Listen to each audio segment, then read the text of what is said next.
যাকগে, আলমারি লক করা। চলো, ধোপা দাদা নিচে জামা কাপড়গুলো নেবে বলে ওয়েট করছে। এসো এসো এসো। হ্যাঁ চলো।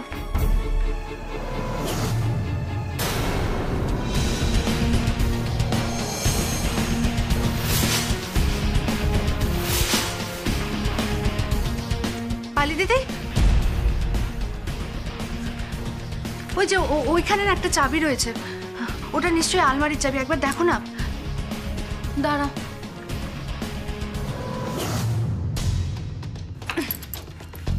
হ্যাঁ তাই তো।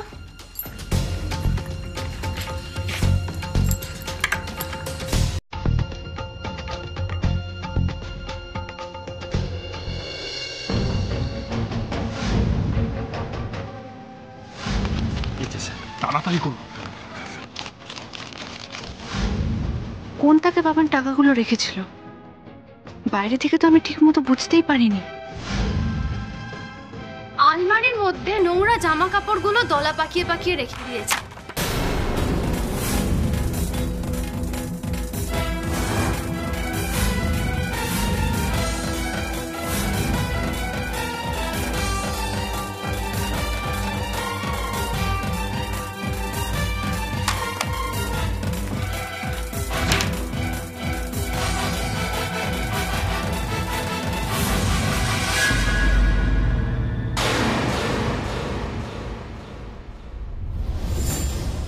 এত টাকা?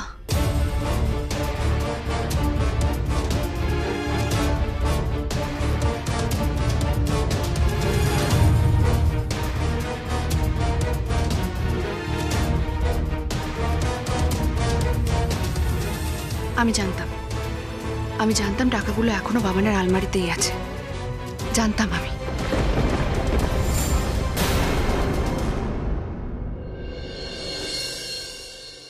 এ নাও, এই দুটো শাড়ি নাও, দেখো তো মিলিয়ে নাও। আমার মনে হচ্ছে 25টা হয়েছে।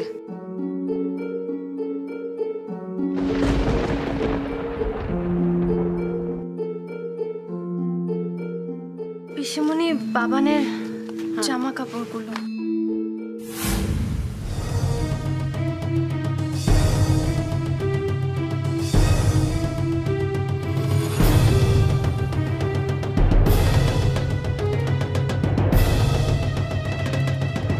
কি আলো, তোমার হাতে এতগুলো টাকা কি করে এলো?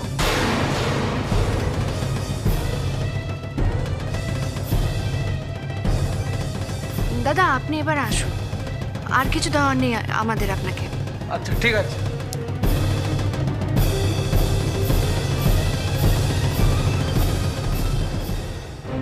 ওফ রুচিরা, কখন কোথায় কি কথা বলতে হয় তুমি আর কবে শিখবে বলো তো?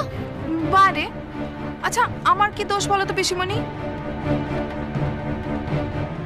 আলো যে এতগুলো টাকার বান্ডিল নিয়ে শটাং বসার ঘরে সবার সামনে চলে এলো তখন কিছু নয়, আর আমি একটু বলে ফেললেই তখন দোষ। হ্যাঁ সত্যি আলো, এই এতগুলো টাকা তুমি কোথায় পেলে? এই টাকাগুলো বাবানের ঘর থেকে পাওয়া গেছে।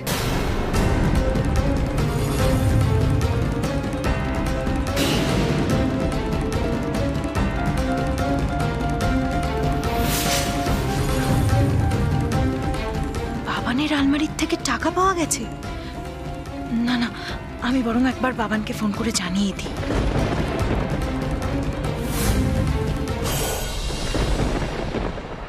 কি এই টাকাগুলো বাবানের ঘর থেকে পাওয়া গেছে?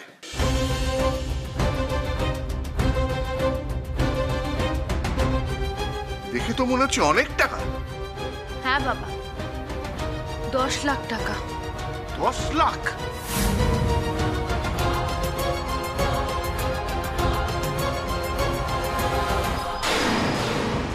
আলো, আলো তুমি বাবানের ঘর থেকে এই টাকাগুলো পেয়েছো? হ্যাঁ, আমি আর পালি দিদি আসলে বাবানের ঘরে ময়লা জামা কাপড় আনতে গেছিলাম। বাবানের আলমারি থেকে টাকাগুলো পাওয়া গেছে। কিন্তু বাবানের আলমারিতে এতগুলো টাকা কি করে এলো? রুচিরা, তুমি আমার দিকে তাকিয়ে কথাগুলো জিজ্ঞাসা করছো কেন? আমি তো কিছু জানি না। কেন জানবে না কেন? জানবে না কেন? তুমি তোর মা। তুমি জানবে না যে বাবান এতগুলো টাকা কোথা থেকে পেলো? বিশ্বাস করো ঠাকুর যে আমি কিচ্ছু জানি না, আমি বিষয়ে কিচ্ছু জানি না। কাকিমণি প্লিজ তুমি এইভাবে কেঁদো না। আমার আমার খুব ভয় করছে আকাশ, আমার ভীষণ ভয় করছে। আপনি কেন এভাবে কাঁদছেন? হতেই পারে যে প্রতি কাজের টাকাগুলোই হয়তো নিয়ে এসেছে আর সেগুলোই আলো পেয়েছে। তুই এটা এত নিশ্চিত হয়ে কি করে বলতে পারছিস? না মানে আমার মনে হলো, আমি তাই বললাম। মনে হলো তাই বলে দিলি? একবার সেটা ঠিক না ভুল সেটা যাচাই করে নিবি না?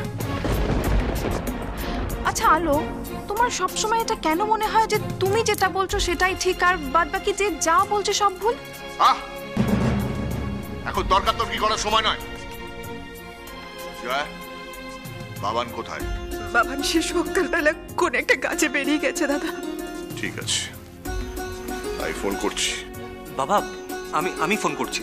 না থাক,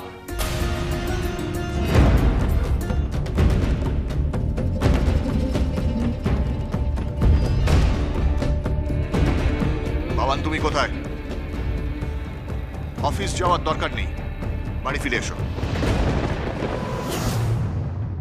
সত্যি তো, এত টাকা বাবান পেল কোথায়? ও তো আমাকে বলেছিল যে ও জেঠুর কোম্পানিতে কাজ করে। ওর কাছে সামান্য যে কটা জমানো টাকা ছিল সবকিছু দিয়ে আমার জন্য আংটি কিনেছে। তাহলে জয়, তুমি সত্যি জানো না এই টাকাগুলো বাবান কোথা থেকে পেয়েছে? আমি জানি না দাদা, আমি সত্যি কিছু জানি না, বিশ্বাস করুন আমি কিচ্ছু জানি না। দাদা, বাবান কোনো খারাপ কাজের সঙ্গে জড়িয়ে পড়েনি তো?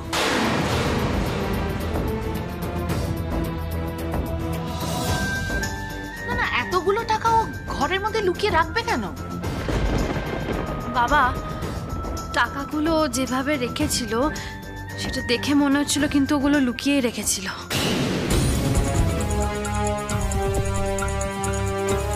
কি করবো আমি? আমি তো সেদিন বাবানকে ওই টাকাগুলো নিতে দেখেছিলাম। সে কথাই বাড়ির সবাইকে বলবো, কিন্তু কিন্তু আমার কাছে তো কোনো প্রমাণ নেই। ইস, আমি তো ফোনে একটা ছবিও তুলে রাখলাম না। বাবান কখন ফিরবে বললো দাদা?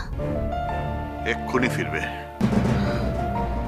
ছোট বৌদি, ওকে কিন্তু আজকে কেউ বাঁচাতে পারবে না। কপালে দুঃখ আছে, দেখে নিও তুমি।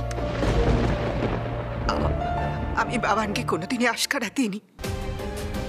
বড়রা যখন কোনো অন্যায়ের জন্য ওকে শাসন করেছে আমি কোনোদিনও বাধা দিইনি।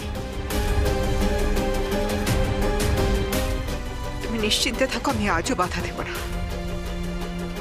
বাবান যদি সত্যি কোনো অন্যায় করে থাকে, পাপ করে থাকে, ও শাস্তি পাবে। বাবান কোনো অন্যায় করতেই পারে না। আমি বাবানকে আগের থেকে ফোন করে সবকিছু বলে দেব, যাতে ও বাড়ি ফিরে অপ্রস্তুত না হয়। আগে থেকেই যাতে মানসিকভাবে প্রস্তুত হয়ে আসতে পারে। ছায়া এত গভীরভাবে কি ভাবছে? ছায়া, কোথায় যাচ্ছিস তুই? আমি একটু ওপরে যাচ্ছি, আমি ওপর থেকে এক্ষুনি চলে আসছি। না না, কোথাও যাওয়ার দরকার নেই তোর। ছায়া কি বাবানকে ফোন করে আগে থেকে সাবধান করে দেওয়ার জন্য ওপরে যাচ্ছে?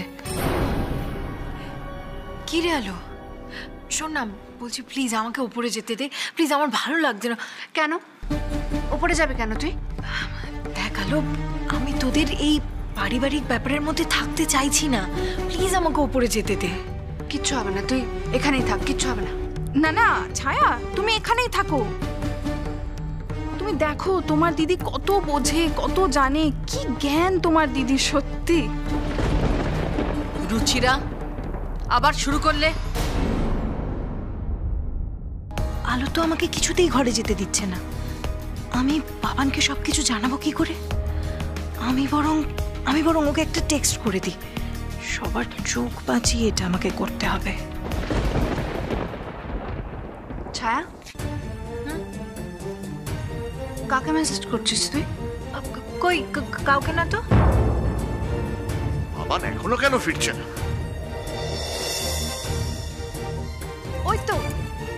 ওই তো বাবান চলে এসছে।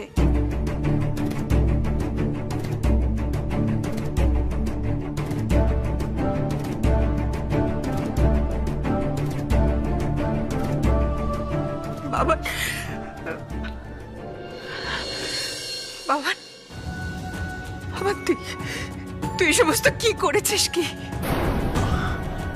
আমি কি করেছি মা? আবার তোমার আলমারি থেকে নগদ 10 লাখ টাকা পাওয়া গেছে।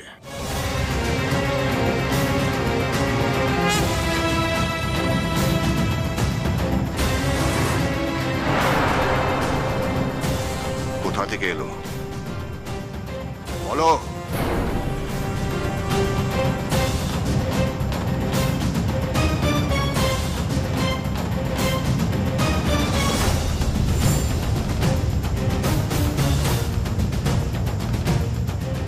বাবার উত্তর দাও, এই টাকাগুলো তুমি কোথা থেকে পেয়েছো? এগুলো কিসের টাকা যে তুমি আলমারির মধ্যে লুকিয়ে রেখে দিয়েছিলে? কি হলো বাবান? বাবার কথার উত্তর দাও।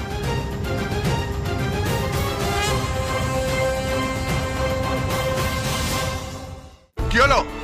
উত্তর দাও। বাবান, তুই চুপ করে আছিস কেন? বাবা, তুই কিছু বল। আমার দম বন্ধ হয়ে আসছে বাবান। ভয়, লজ্জায়, চিন্তায় তুই কিছু বল বাবা। তোর আলমারির থেকে অতগুলো টাকা পেয়েছে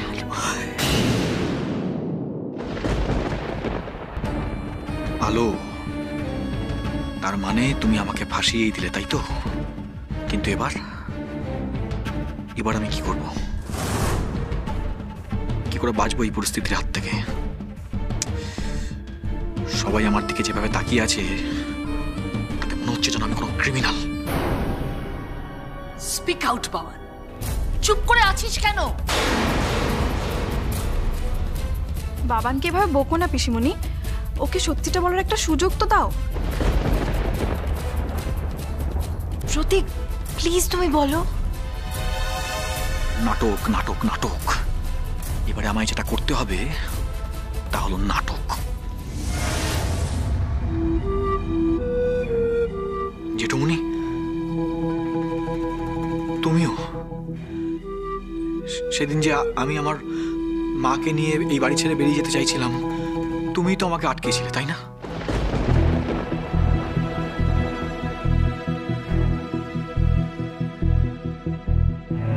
কিরে ছোটদা ভাই, তুইও তো সেদিনকে আমাকে আটকেছিলি, তাই না? তুই কোন কথার প্রসঙ্গে কোন কথা টেনে আনছিস বামান? আমি তো সেদিন শুধু বুঝিয়েছিলাম তোকে যে এইরকম একটা সময় আপনজনদের পাশে থাকা দরকার। কি বললি? আপনজন? সত্যি যদি তোরা আমাকে আপনজন বলে ভাবতি, তাহলে এভাবে সবাই মিলে দাঁড় করিয়ে আমাকে জেরা করতে পারতিস না। Baban, be logical. কেউ তোমাকে জেরা করছে না, কেউ তোমাকে চোর বলছে না, তো আমরা তোমাকে জাস্ট জানতে চাইছি যে তোমার কাছে এতগুলো টাকা কি করে এলো। সিম্পল। একদম তাই। আর তাছাড়া দেখ, অন্য সমস্যাও তো হতে পারে। হঠাৎ যদি পুলিশ রেড হয়, এই টাকাগুলো কোথা থেকে পেলাম কোনো তো সদুত্তর দিতে পারবো না। আমরা তো সবাই ফেঁসে যাবো, তাই না? হ্যাঁ হ্যাঁ, একদম না,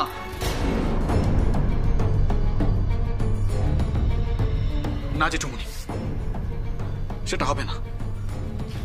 তুমি কি করে ভাবলে বলো তো যে বাবান তোমাদের সবাইকে একা ফাঁসিয়ে দেবে? সেটা কখনো হতে পারে না। তোমরা সবাই আমাকে আপনজন না ভাবলেও আমি তোমাদের সবাইকে আপনজন বলে ভাবি জেঠুমনি। আমি তোমাদের আমার নিজের লোক বলে মনে করি। আর তোমরা আমার সাথে যতই খারাপ ব্যবহার করো না কেন, আমি তো তোমাদের সাথে খারাপ ব্যবহার করতে পারি না।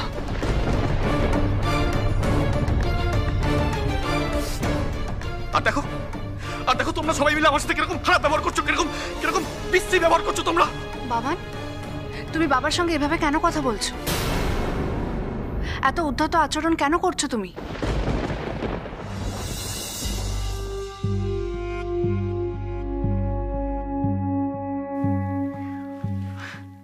দেখলে, এখানেও তোমরা আবার আমাকে ভুল বুঝলে ছোট বৌদি ভাই। এটা কিন্তু আমার উদ্ধত নয়, কারণ অভিমান আমার বুকের ভেতর চেপে থাকা অভিমান। আর আর যেটা তুমি বুঝতে পারবে না ছোট বৌদি ভাই, কারণ তুমি তো আমাকে সন্দেহের চোখে দেখো, তাই না? কি ছায়া? কথা ঘুরিও না বাবা, তোমাকে যেটা জিজ্ঞেস করা হচ্ছে সেটার উত্তর দাও। 10 লাখ টাকা কোনো মজার কথা নয়। এত টাকা তোমার কাছে এলো কি করে? আলো, তুমি বাবানের সাথে এরকম ভাবে কাট হয়ে কেন কথা বলছো? আচ্ছা, এটা নিশ্চয়ই ব্যবসারই কোনো টাকা হবে, তাই না? এটা ব্যবসার টাকা নয় মেজ বৌমা। কাল রাতেই নিলয়ের সাথে আমার কথা হয়েছে। ডিস্ট্রিবিউটারদের থেকে পাওয়া সমস্ত টাকা অ্যাকাউন্টে জমা পড়ে গেছে। তাহলে এই 10 লাখ টাকা বাবানের কাছে কি করে থাকতে পারে? বাবান, আমি কিন্তু বারবার তোমাকে জিজ্ঞেস করছি এই টাকাটা তুমি কোথা থেকে পেয়েছো। দেখো, শুধু আমাকে এই টাকার সোর্সটা তুমি বলে দাও। যদি ঠিকঠাক ভাবে বোঝাতে পারো আমি তোমাকে কিচ্ছু বলবো না। কিন্তু জেঠুমনি, ডিস্ট্রিবিউটরদের থেকে কালেক্ট করা সমস্ত টাকা এখনো তো জমা পড়েনি। কি বলছোটা কি? নিলয় যে আমাকে কাল বলল।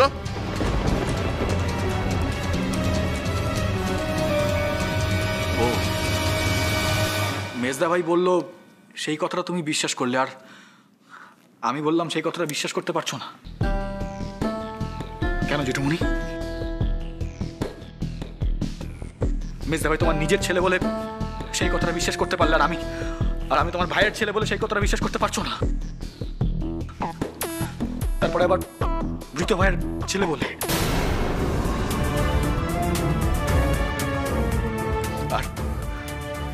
আর এরপরেও বলবে জেঠুমনি যে আমি আর আমার মা এই বাড়িতে আশ্রিতর মতো ট্রিট পাই না।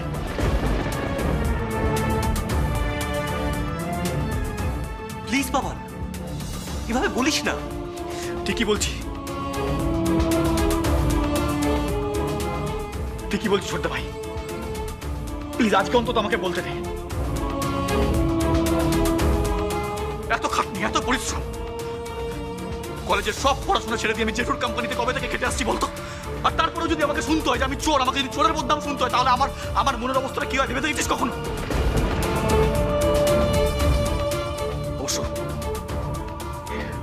অবশ্য তুই সেটা বুঝতে পারবি না।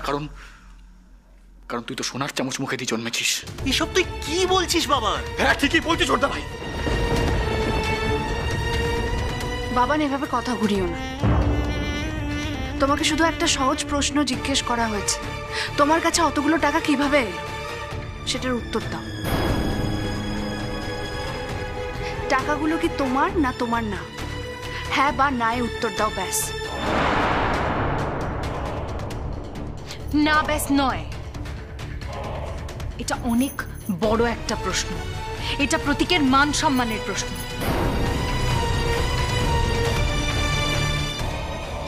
ছায়া, এটা আমাদের পারিবারিক বিষয়, এর মধ্যে তুই ঢুকিস না। বাহ, কেউ একজন অন্তত আমার হয়ে কথা বলছে। আর তুমি তাকেও কথা বলতে দেবে না ছোট বৌদি ভাই? কেন বলতে পারো? কি এমন অপরাধ করেছি আমি? হ্যাঁ, তুমি আমাকে এতটা পছন্দ করো কেন ছোট বৌদি ভাই? বাবান, ওর কথা ছাড়ো, ও তো সবাইকেই অপছন্দ করে। তুমি আমাদেরকে বলো যে এতগুলো টাকা তুমি কোথা থেকে পেলে? মেজো বৌদি ভাই, ওটা আমাদেরই ব্যবসার টাকা। আরে সেটা কি করে সম্ভব? বললাম না ব্যবসার টাকা সবকিছু অ্যাকাউন্টে জমা পড়ে গেছে। না জেঠুমনি, না, সব টাকা জমা পড়েনি। ওটা দাস মেডিসিন কোম্পানির টাকা। ওটা কালকেই কালেকশন করে নিয়ে আসা হয়েছে। তা অ্যাকাউন্টেন্ট যে নিলয়কে বলেছে? আমি তো বলছি জেঠুমনি, কোথাও একটা ভুল হচ্ছে। হয়তো কোনো কাগজপত্র দেখতে ভুল হয়েছে, হয়তো তোমাকে ভুল বলছে। আচ্ছা ঠিক আছে, আমার কথা বিশ্বাস হচ্ছে না তো তোমাদের কারো? তুমি দরকার হলে আমাদের অ্যাসিস্ট্যান্ট অ্যাকাউন্টেন্টকে ফোন করে দেখো। হ্যাঁ দেখো। বাবান কি খেলা খেলছে আমি তো কিছুই বুঝতে পারছি না। কি হলো জেঠুমনি? তুমি কথা বলো না, বলো কি হলো, বলো। বাবান, সত্যি তুই কিচ্ছু করিসনি তো? মা, তুমিও বিশ্বাস করো যে আমি এরকম অন্যায় কাজ করতে পারি? হ্যাঁ, এত বড় অপরাধটা আমি করতে পারি বলে তোমার মনে হয়? আমি তোমাদেরকে বলছি মা, তোমাদের কোথাও একটা বুঝতে ভুল হচ্ছে। হয়তো হয়তো মিস্টার সান্যাল সবটা চেক না করেই বলেছে, হয়তো ওর কোনো ভুল হয়েছে। আচ্ছা, ভুল তো মানুষ মাত্রই হয় নাকি? হ্যাঁ, হয় না? আচ্ছা আচ্ছা, তাহলে তোমরা মিস্টার সান্যালের অ্যাসিস্ট্যান্ট মিস্টার ঘোষকে কেন জিজ্ঞেস করছো না? আমি জানতাম আমার ছেলেটা এত খারাপ হতে পারে না। খুব করুন। আমিও তো সেটাই বিশ্বাস করি প্রতীক। তোমাদের বিশ্বাস অবিশ্বাস সবটা এমন ভাবে গুলিয়ে দেব যে তোমরা কিচ্ছু বুঝতে পারবে না। কোম্পানির অ্যাকাউন্টেন্ট মিস্টার সান্যাল তোমাদের লোক হতে পারে, কিন্তু অ্যাসিস্ট্যান্ট অ্যাকাউন্টেন্ট মিস্টার ঘোষ তো আমার লোক। তাকে একবার ফোন করে জিজ্ঞেস করলেই সে সিগন্যাল বুঝে যাবে আর আমার শিখিয়ে দেওয়া কথা বলবে।